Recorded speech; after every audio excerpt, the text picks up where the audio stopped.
Guys, nih ada info terbaru nih. Ternyata Ibu Retno yang ngomongnya nih ngakunya komisioneris KPAI, ternyata itu mantan 3 tahun yang lalu, guys. Tapi masih ngaku-ngaku ya. Zaman sekarang ini lagi musim ya, seorang ngaku-ngaku. Ada ngaku-ngaku dokter, ada ngaku-ngaku psikolog, ada ngaku-ngaku juga ini komisioner KPAI, padahal mantan. Nanti dibilang julid lagi. Tapi ini fakta, guys. Ya, coba kalian dengarkan ini. Ini fakta dan mudah-mudahan ini sebagai referensi kalian untuk berkomentar supaya tidak asal mangap. Oke? Bu, jangan terlalu speak up kalau kita tidak punya modal kekuatan.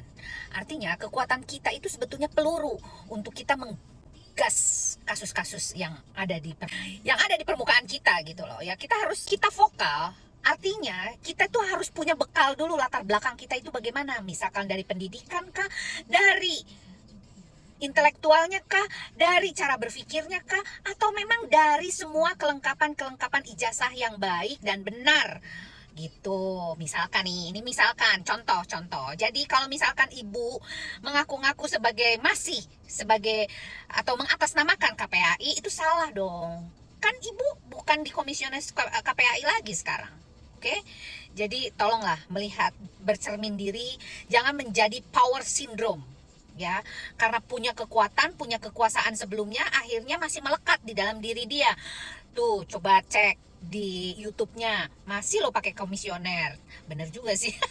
Lucu ya. Udah deh, pokoknya ingat Bu, kalau kita mau speak up ke media maupun kemanapun, kita harus punya bekal dulu. Seperti saya misalkan, saya sudah punya STR, saya sudah punya izin praktek psikologinya, saya juga lulusan S3 terpercaya, dan saya pun juga terakreditasi luar negeri, dan saya pun juga banyak sekali hal-hal yang bisa kalian cari, dan memang itu fakta dan real.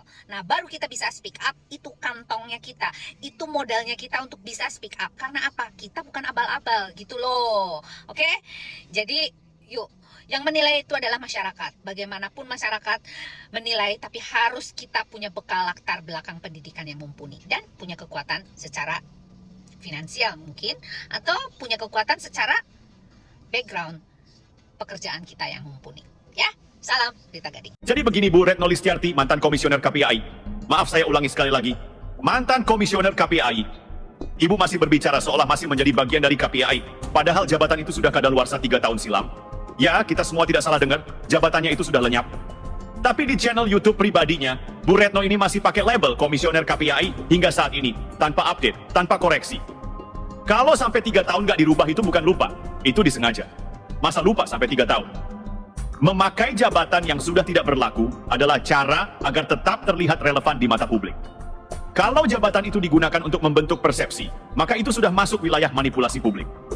KPAI sudah memberikan tanggapan, dan suara mereka jelas, Retno tidak lagi menjadi bagian dari lembaga tersebut. Bahkan mereka juga menegaskan, pernyataan-pernyataan Retno tidak mewakili KPAI. Poin berikutnya dari lembaga tersebut adalah, aura cinta sudah dewasa. Dia sudah bukan anak-anak lagi, maka dari itu bukan ranah KPAI. Jadi, 2 tamparan langsung mendarat. Pertama, Retno bukan siapa-siapa di KPAI. Kedua, objek yang dibela Retno bukan anak-anak pula. Tapi lucunya, selama ini Retno terus tampil paling bersemangat, seolah dia adalah lembaga. Seolah dia juru bicara perlindungan anak seplanet bumi. Padahal cuma opini pribadi. Dan sayangnya opininya juga ngawur. Di semua video dan pernyataan, Retno terus menekankan bahwa Aura masih anak-anak. Pertanyaannya, apakah dia benar-benar mengecek umur Aura sebelumnya? Atau dia sedang main tebak-tebakan umur? Karena KPAI sudah tegas menyatakan Aura sudah dewasa dan tidak dalam ranah perlindungan anak. Kalau begitu, dari mana muncul narasi seolah Deddy Mulyadi mengintimidasi anak? Jawabannya cuma satu. Ya, dari Retno Listiarti, dialah yang pertama kali menggiring opini sesat itu. Dan parahnya, dia terus membawa nama lembaga yang sudah tidak dia wakili untuk menyebarkan opini pribadi yang keliru. Karena saya ini juga komisioner KPAI ya, pernah menjadi komisioner KPAI setidaknya. Maaf Bu Retno, nama baik seseorang bukan bola yang bisa ditendang sesuka hati. Opini sembrono Anda berdampak sangat fatal. Nama Deddy Mulyadi dibenturkan pada persepsi publik, dianggap mengintimidasi anak. Padahal tidak ada anak-anak di sini. Namun tadi Bapak Gubernur ini kan punya relasi kuasa yang tidak seimbang dengan si anak. Yang kedua adalah kan dia bicaranya sebenarnya runut, hanya dipotong.